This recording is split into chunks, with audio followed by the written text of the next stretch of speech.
हरे कृष्णा, नमस्कार, जोहार मेरे प्यारे दर्शकों।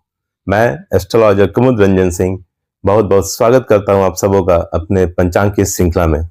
प्यारे दर्शकों, इससे पहले कि मैं आज के दैनिक पंचांग का संपूर्ण विवरण आप सबों को दूं, मैं उन सभी प्रियजनों को अपने तहे दिल से बधाई देना चाहूंगा जिनकी आज जन्मदिन है, और साथ ही उन सभी दंपत्ति को भी बधाई देना चाहूंगा जिनकी आज मैरिज एनिवर्सरी है। भगवान शिव और माता पार्वती आप सबों के वैवाहिक जीवन को सदा सुखमय और खुशहाल बनाए रखे, इस कामना के साथ मैं 27 नवंबर 2025 के दैनिक पंचांग का विवरण आप लोग के साथ साझा करने जा रहा हूं। तो 27 नवंबर 2025 का दैनिक पंचांग कुछ इस प्रकार रहने वाला है। विक्रम संवत 2082 है, शक संवत 1947, कली संवत 5127, वार बृहस्पतिवार होगी, मास मार्गशीर्ष रहने वाली है, तिथि सप्तमी होगी जो अगले दिन यानी 28 नवंबर को 12:29 AM तक रहेगी यानी देर रात्रि। उसके बाद अष्टमी तिथि आरंभ हो जाएगी। पक्ष शुक्ल पक्ष रहने वाला है, ऋतु हेमंत ऋतु है, योग ध्रुव योग होगा दोपहर के 12:09 PM तक। उसके बाद वैघात योग आरंभ हो जाएगा। करण गर करण रहेगा दोपहर के 12:20 PM तक। उसके बाद वाणिज्य करण आरंभ हो जाएगा जो अगले दिन यानी 28 नवंबर को 12:29 AM तक रहेगा। उसके बाद विष्टिकरण अर्थात भद्रा शुरू हो जाएगी। सूर्य राशि वृश्चिक होगी, सूर्य नक्षत्र आज अनुराधा होगी, चंद्र राशि मकर होगी दोपहर के 2:07 PM तक। उसके बाद कुंभ राशि आरंभ हो जाएगी। चंद्र नक्षत्र धनिष्ठा होगी जो अगले दिन यानी 28 नवंबर को 2:32 AM तक रहेगी। उसके बाद सतभिषा नक्षत्र आरंभ हो जाएगी। राष्ट्रीय राजधानी न्यू दिल्ली के अनुसार सूर्योदय, सूर्यास्त, चंद्रोदय और चंद्रास्त का समय कुछ इस प्रकार रहने वाला है। सूर्योदय सुबह के 6:53 AM पर होगा, सूर्यास्त शाम के 5:24 PM पर होगा, चंद्रोदय होगा दोपहर के 12:15 PM पर, चंद्रास्त होगा रात के 11:32 PM पर। आयन दक्षिणायन है। चलिए प्यारे दर्शकों, अब हम 27 नवंबर 2025 के शुभ और अशुभ मुहूर्त और काल की चर्चा कर लेते हैं। अभिजीत मुहूर्त आज रहेगा दिन के 11:48 AM से दोपहर के 12:30 PM तक। अभिजीत मुहूर्त में सभी प्रकार के दोषों को नष्ट करने की अद्भुत क्षमता होती है। इसलिए जब आपको किसी शुभ कार्य को करने के लिए कोई लग्न या शुभ मुहूर्त नहीं मिल रहा हो तो आप अभिजीत मुहूर्त में उस काम को कर सकते हैं। अभिजीत मुहूर्त में किया गए समस्त कार्य सदैव सफल होते हैं तथा जल्द से जल्द पूर्ण हो जाते हैं। समस्त दोषों का नाश करने वाला यह मुहूर्त सर्वश्रेष्ठ मुहूर्त माना जाता है। सिर्फ बुधवार को आपको अभिजीत मुहूर्त का त्याग करना चाहिए क्योंकि बुधवार को ये अपनी शुभता को फलित नहीं कर पाता। अमृत काल रहेगा दोपहर के 3:42 PM से शाम के 5:22 PM पर। अमृत काल दिन के 24 घंटे में एक विशेष छोटा मुहूर्त होता है। इसका समय नक्षत्र और चंद्रमा की स्थिति के आधार पर निर्धारित होता है। अमृत काल को हम अमृत सिद्धि योग या श्रेष्ठ कार्य सिद्धि मुहूर्त के नाम से भी जानते हैं। अमृत काल उपयुक्त होता है नए काम शुरू करने के लिए, पूजा हवन आदि करने के लिए, नया व्यापार स्टार्ट करने के लिए, निवेश करने के लिए, किसी कॉम्पिटिटिव एग्जाम या जॉब का इंटरव्यू देने के लिए। अमृत समय आज रहेगा दोपहर के 1:28 PM से दोपहर के 2:46 PM तक। उसके बाद शाम के 5:24 PM से रात के 7:05 PM तक। जहां तक अमृत समय की बात है, इसका निर्धारण दिन और रात के चौगड़िए के आधार पर होता है। इसका नक्षत्र और चंद्रमा की स्थिति से कोई भी लेना देना नहीं। अमृत समय का उपयोग यात्रा प्रारंभ करने, छोटे काम करने, व्यापार करने, घर से निकलने आदि के लिए किया जाता है।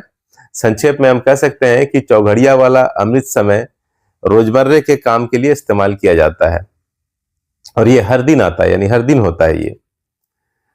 अगर हम पंचांग में निहित अमृत काल की तुलना चौघड़िए के अमृत समय से करें तो अमृत काल अमृत समय की तुलना में बहुत शक्तिशाली और बहुत ज्यादा शुभ माना जाता है।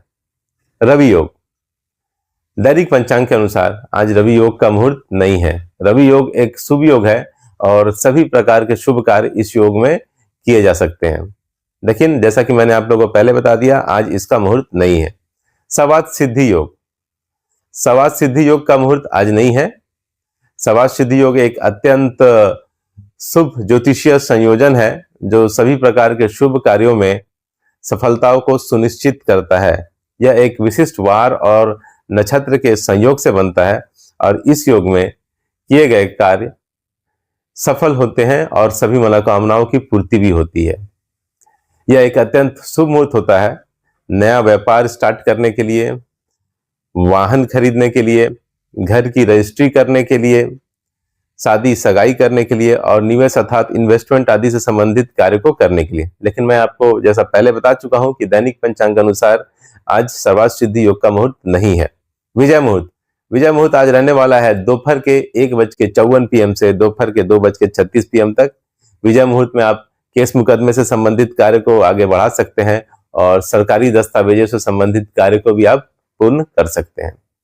गोधली मुहूर्त, गोधली मुहूर्त जिसे हम प्रदोष काल भी कहते हैं, आज रहेगा शाम के 5:21 PM से शाम के 5:49 PM तक। गोधली मुहूर्त में आपको निद्रा का त्याग करना चाहिए, भोजन ग्रहण नहीं करना चाहिए, घर की साफ सफाई नहीं करनी चाहिए। गोधली मुहूर्त में आप भगवान की पूजा और आरती कर सकते हैं, स्पेशली भगवान शिव की। निशिता मुहूर्त, निशिता मुहूर्त रहेगा रात के 11:42 PM से अगले दिन यानी 28 नवंबर को 12:36 AM तक यानी देर रात्रि।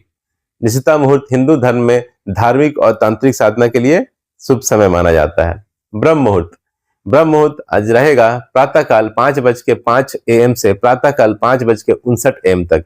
ब्रह्म मुहूर्त ज्ञान अर्जन करने के लिए और पठन पाठन के लिए सबसे उपयुक्त मुहूर्त माना जाता है। इस लिहाज से यह विद्यार्थियों के लिए सबसे उत्तम मुहूर्त है। राहु काल, राहु काल आज रहेगा दोपहर के 1:28 PM से दोपहर के 2:46 PM तक। राहु काल को ज्योतिष शास्त्र में एक बहुत अशुभ समय माना जाता है और किसी भी तरह के शुभ कार्य करने की मनाही होती है। राहु इंसान के दिमाग को प्रभावित करता है, जिसकी वजह से इंसान के निर्णय लेने की क्षमता प्रभावित होती है। इसलिए सभी तरह के शुभ कार्य करने की मनाही होती है राहु काल के दौरान। गुलिक काल, गुलिक काल रहेगा दिन के 9:31 AM से दिन के 10:50 AM तक। गुलिक काल शुभ भी हो सकता है और अशुभ भी। गुलिक काल में जो भी काम होता है वो रिपीट होता है, अर्थात उसके दोहराने की टेंडेंसी होती है। इसलिए गुलिक काल में अगर आप कोई ऐसा कार्य करते हैं जिसके दोहराने से आपको फायदा हो तो आपके लिए गुलिक काल शुभ होगा। लेकिन अगर आप कोई ऐसा कार्य करते हैं जिसके रिपीट होने से, दोहराने से आपको हानि और क्षति हो तो गुलिक काल आपके लिए अशुभ हो जाएगा। गुलिक काल में आप धन संग्रह वाला कार्य कर सकते हैं, वाहन खरीद सकते हैं, अचल संपत्ति खरीद सकते हैं। गुलिक काल में आप अंतिम संस्कार अर्थात दाह संस्कार वाले कार्य कभी ना करें, विवाह ना करें, शादी सगाई ना करें, बैंक से लोन ना लें और किसी भी प्रकार का कर्ज ना लें। यमगंड, यमगंड आज रहेगा सुबह के 6:53 AM से सुबह के 8:12 AM तक। यमगंड का मतलब होता है यमराज का समय। ज्योतिष शास्त्र में यमगंड को एक अशुभ समय माना जाता है। यमगंड मुहूर्त में सभी प्रकार के शुभ कार्यों से बचना चाहिए क्योंकि यह बाधाओं और विफलताओं का कारण बन सकता है। यमगंड के दौरान केवल अंतिम संस्कार जैसे मृत्यु से संबंधित संस्कार ही किए जा सकते हैं क्योंकि यह जीवन के अंत से जुड़ा है। दुमुहूर्त, दुमुहूर्त रहेगा दिन के 10:24 AM से दिन के 11:06 AM तक। उसके बाद दोपहर के 2:36 PM से दोपहर के 3:18 PM तक। जब दो अशुभ मुहूर्त मिलकर एक साथ पड़ते हैं तो उसे दुमुहूर्त माना जाता है। दुमुहूर्त को अशुभ मुहूर्त की श्रेणी में रखा जाता है। ऐसी मान्यता है कि इस समय आरंभ किया गया कार्य बार बार रुकावट या नुकसान दे सकता है। इसलिए दुमुहूर्त में आप कभी भी नए काम की शुरुआत ना करें। यात्रा आपको नहीं करनी चाहिए दुमुहूर्त के दौरान, शादी सगाई वगैरह नहीं करनी चाहिए, किसी नए चीज की खरीदारी नहीं करनी चाहिए, निर्माण कार्य शुरू नहीं करना चाहिए तथा नया बिजनेस स्टार्ट नहीं करना चाहिए और किसी भी प्रकार का कोई नया कॉन्ट्रैक्ट आपको साइन नहीं करना चाहिए दुमुहूर्त काल के दौरान दुमुहूर्त में। वर्ज्य मुहूर्त, दैनिक पंचांग के अनुसार आज वर्ज्य मुहूर्त नहीं है। पंचांग में वर्ज्य मुहूर्त को अशुभ योग माना जाता है और इसे दोष काल भी कहा जाता है। वर्ज्य मुहूर्त नक्षत्रों और करणों की विशेष गणना से बनता है। यह समय गणितीय रूप से ऐसा होता है कि ग्रह और नक्षत्र शुभ कार्यों के लिए अनुकूल नहीं माने जाते। इस अवधि में शुभ कार्यों की शुरुआत नहीं करनी चाहिए, शादी सगाई नहीं करनी चाहिए, गृह प्रवेश नहीं करना चाहिए, नया काम शुरू नहीं करना चाहिए, पूजन हवन नहीं करना चाहिए, महत्वपूर्ण यात्रा भी आपको अवॉइड करनी चाहिए वज्र मुहूर्त के दौरान। गंडमूल, दैनिक पंचांग के अनुसार आज गंडमूल काल नहीं है, आज गंडमूल का मुहूर्त नहीं है। गंडमूल एक अशुभ काल या मुहूर्त माना जाता है और किसी भी प्रकार के शुभ कार्य को आपको गंडमूल काल के दौरान नहीं करना चाहिए। भद्रा काल, भद्रा काल रहेगा देर रात्रि यानी अगले दिन 28 नवंबर को 12:29 AM से प्रातः काल 6:54 AM तक। पुराने के अनुसार भद्रा भगवान सूर्यदेव की पुत्री है और शनिदेव की बहन।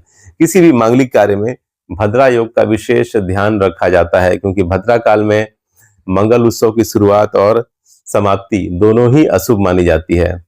भद्रा काल में मुंडन, विवाह, गृह प्रवेश, तीर्थ स्थलों का भ्रमण, निवेश से संबंधित कार्य और नए व्यापार इत्यादि कार्यों की शुरुआत ना करें। भद्रा काल उपयुक्त माना जाता है अपने दुश्मन पर प्रहार करने के लिए, हथियारों का इस्तेमाल करने के लिए, सर्जरी या ऑपरेशन से रिलेटेड कार्य करने के लिए, किसी के विरोध में कानूनी कार्रवाई करने के लिए, आग लगाने के लिए तथा भैंस, घोड़े और ऊंट आदि जानवरों से संबंधित किसी कार्य को करने के लिए। दिशाशूल आज दक्षिण होगी, इसलिए किसी विशेष प्रयोजन के लिए दक्षिण दिशा की ओर यात्रा को आज आपको अवॉइड करना है। प्यारे दर्शकों, इस तरह से मैंने 27 नवंबर 2025 के संपूर्ण पंचांग का विवरण आप लोगों के साथ साझा कर दिया है। भगवान श्री हरि विष्णु और महादेव की कृपा आप सबों पर बनी रहे, इस आशा के साथ आप लोगों से विदा लेना चाहूंगा। तब तक के लिए नमस्कार, जय श्री कृष्ण।